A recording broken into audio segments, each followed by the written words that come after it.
Okay guys, this is it's a Boston.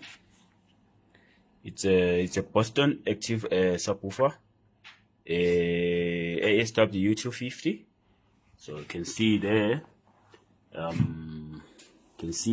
already some bent components. You can see here and here that are visible. So let's try and power it on. Okay, I don't see anything. Okay, so this is it's a Boston speaker. Yeah, it's an active subwoofer. So let's try and troubleshoot and see what is wrong with it. But obviously there is a blown component. I'm not sure what it is yet, but I'm gonna find out. Okay, since we do not have schematics, what we can do is we can try to do some bit of reverse engineering, a little bit of it. So what we know here is that these wires are coming from a transformer. This is the transformer, and this is the output of the transformer. So it looks like, the way I see it, it's got two outputs, like three outputs. There is a negative output and a positive output with one ground for these three pins here. So there's a negative and positive and a ground. So this one is probably for the power amp for these big capacitors here, if I'm not mistaken. And then of course we've got these two other wires. So these ones, I think they are supposed to produce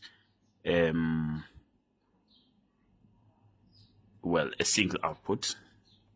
The transformer is not written there on the transformer, but so this produces AC. So I can see this one clearly is a bridge rectifier. Clearly, that's a bridge rectifier. So this one should probably be a bridge rectifier, and I can see a diode symbol there, and then it's not clearly visible because of the bend marks. So, and I can see here that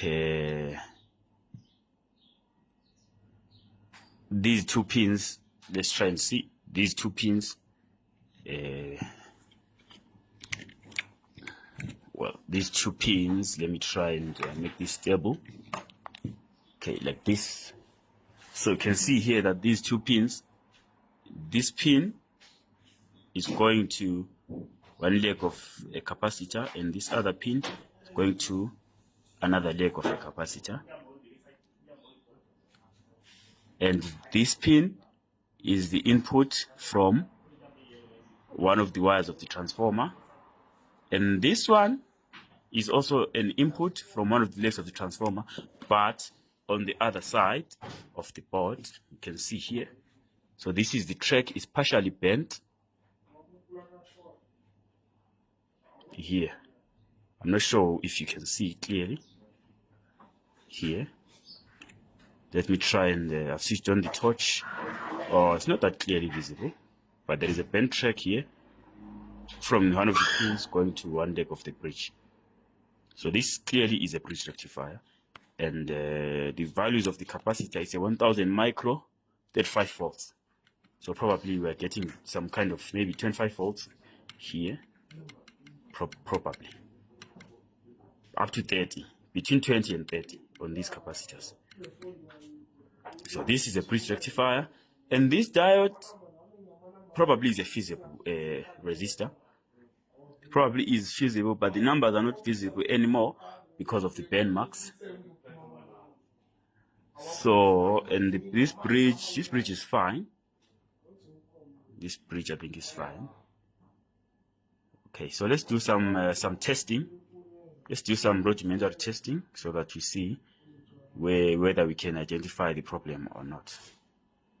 If there is other problems, for it to identify these problems, these two. So I'm just figure out that these transistors, all these transistors, and there are no shorts on these capacitors, small capacitors here.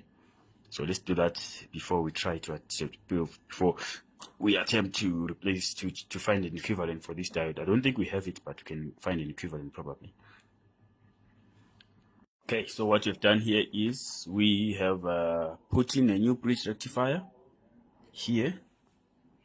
It's not the same pin out, but we managed to solder it with the help of a few wires. So the bridge is in. So now what's left is the resistors. There is one resistor here, and then there's another here. There. Now they are bent, and I don't know exactly what their value is. But I think they're still working. They're bent, but they're still working because I can read the values of them. So I'm going to take a guess. I'm going to take a guess of their value. I think there's some kind of current limiting because they're supplying these two transistors, one for each transistor, this one for this and this one for that. So I think there's some kind of current limiting, somewhere between less than 50 ohms, somewhere between 10 and 50, probably. That's what I think. So that's what I'm going to go with, but I'm going to try and make them match to be the same value.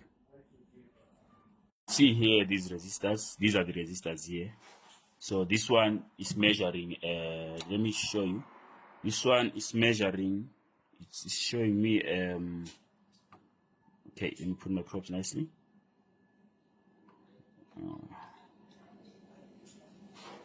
Oh, now they're showing me different readings. Let's try the other one. Because now I'm getting a bit different readings. Let's try my meter. Okay, there it is. So let's try and see. Okay, so this one is showing me it's saying 18.1 minus 3. My meter is not accurate. So 18 minus 3, something like 15 ohms. So that's 18. You can see the 18 there, minus 3, yeah, so it's something like 15 ohms. Then this one is saying 12 ohms, 12.3 minus 3. This one is saying 9, so I'm getting 9 and 15 and 15. So somehow I think it's supposed to be the same value. So I'm just going to look for a value, maybe 20. If I can get 20 or 30, that will be fine. I don't want to go too low. I'd rather be a bit high than too low. Okay, guys, so we have replaced those parts with fixed. So let's power it on now. You can see there the red light is on. Audio mode, green light is there. Then what's this? Just mute. Audio mode, can feel the relay is clicking. Okay, so polarity, what not. Okay, volume. Let's put the volume at midpoint. Crossover 1. Okay, so I think safe to say that it is fine. Safe to say that it is fine. So we had to replace resistors, 2 resistors here, and the bridge rectifier there, and we had to jumper a track. There was a track, and remove some carbon where the previous bridge was. So we put this small bridge here. It's not overheating. Even here it's not overheating, so I think it's fine. Okay, so now we have fixed it finally. We've fixed it finally. Finally, this is the final job. You can feel the speaker when I'm hitting here. So this is the preamp side. So you can feel the speaker. I created a small speaker there. So you can feel there. You can feel there the sound. You can feel there the sound.